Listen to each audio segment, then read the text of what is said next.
Hi there, I'm Shane Spears and welcome to another edition of Summit Scale, beaming out to you from the beautiful city of Bath in the UK. My guest today is Antonio Garrido. Antonio, a very warm welcome. Great to have you on the show. Thank you, Shane. Thank you for the invitation. I really do appreciate it.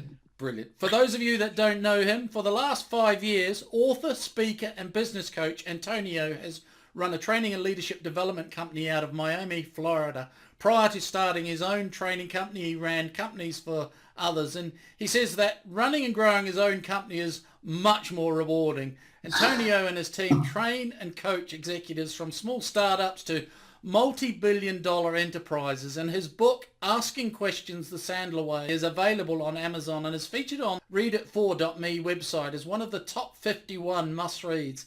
And he has a contract for 3 other books in the works, and we are looking forward to learning why questions are always the answer. So Antonio, the title of the interview today is Why Questions Are Always the Answer, and we have 5 minutes for the interview. If you're ready, I'll start the clock. I am ready. Thank you very much, Shane. So I guess for my first question, I have to ask, why did you write a book on asking questions?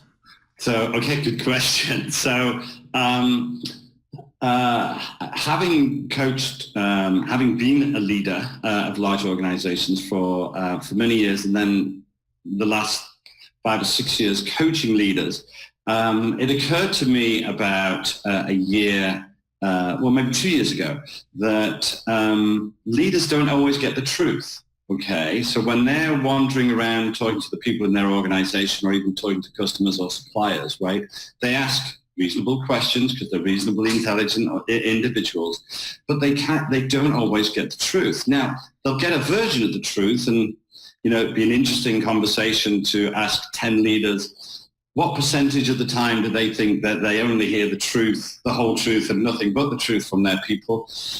Let's say it's fair to say it's never 100%, right? And depending on how generous you are of spirit, you might say, well, maybe 80%, but even 80%. So the thing that leaders need more than anything else is the truth, right? Because they're making big and important decisions. Getting to the truth is a skill and doesn't happen naturally. Just because you're the boss and you ask a question doesn't mean that you get the truth, the whole truth, and nothing but the truth. So I spent a number of years constructing kind of, let's say, really smart questions. I know that's dreadful to say, that leaders should be asking their people. So instead of like, how are you today? How are things going, Frank? Right? You're not really going to get much of a useful response to that. It's better for leaders to ask really smart questions, and maybe we'll talk about that later. So the book was all about getting to the truth as number one. That's kind of number one priority of the book, getting to the truth. The number two is helping other people discover the truth, right? Kind of through a process of guided discovery, and it's all explained in the book, but that was the motivation for the book. Right. So another question: why is asking questions so hard for us? Well, because we're largely programmed to answer questions, not to ask questions, right? And when I say programmed, I mean it's stamped in our DNA from millions of years ago when we started gathering together in tribes. When we started to gather in tribes, we needed hierarchy and structure and rules and laws. And if you didn't follow the chief's rules, the rules of the chief, you pretty much got kicked out of the tribe and something dreadful ate you for dinner. So we became very compliant because those that weren't compliant didn't pass on their genes. And I know, I don't know whether you have children, Shane, we have 4, and that whenever our kids came home from school at 6, 7, 8, and they got A's on their report card, they got rewarded for knowing stuff, right? Yeah. So we're rewarded from knowing stuff. We are very compliant, and we're taught to answer questions, not ask questions. Yeah. And so for sociology or reasons of socialization and biology, it's very hard for us to ask questions. It's easy to ask slightly dumb questions, but it's harder for us to ask difficult questions. And my argument is the further higher up the organizational structure you are, you need to ask more and more difficult questions. Right. And so we've got a minute and a half to go, Antonio. If you could give any leader a piece of advice, what would it be? So first of all, whenever anybody asks you a question, and they will ask you a lot of questions, right, because you're the leader and they want to know the answers, find out the motive behind their question. So when somebody asks you a question, so first of all, give them a stroke, say, hey, that's a really interesting question. Repeat the question so that they feel understood and listened to.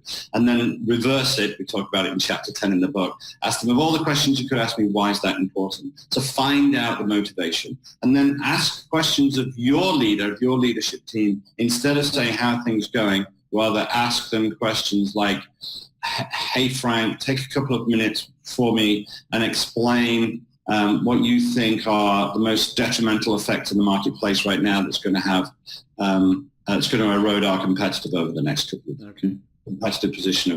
of years. So ask really pointed, strategic, and not tactical, mundane. Brilliant. Love it. We've got 30 seconds left. What is the universal yes? So shall I give you an example? Yeah. That was one right there. Right. When you say to people, when you ask a question where the answer is always yes, it's kind of permission leadership, right? So let me give you another example. Can I tell you my biggest fear, Shane? That's always a yes. You got time for a super quick story? That's always a yes, right?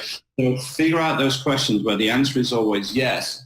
And it's perfect for leaders. Why? Because it keeps you in control of the conversation whilst ever they think that they're in control, because you're asking a question. So I was thinking about this conversation this morning before we logged on. Do you want to know what I was thinking? Yes. Yeah. The universal yes. Right. So universal yes is a way of asking a question such that the answer is always yes, and it keeps the conversation going. And leaders need to understand how never to cul-de-sac themselves in a conversation. Right. Brilliant. Antonio, brilliant stuff. Sadly, we've come to the end of the time. Folks, for more resources, check out Antonio's website, www.absolute.sandler.com. Antonio, appreciate it. Really great stuff. Thank you. Thank you, Shane. I've enjoyed it. Thank you very much. Ta-ta. Thanks for checking out our Summit Scale podcast. If you like what we're doing here, please head over to iTunes and subscribe, rate us and leave a review. It's very much appreciated. And if you want to learn more about the work we do or are looking for a load of free resources to help with scaling your business, check out our website, www.summitleader.com.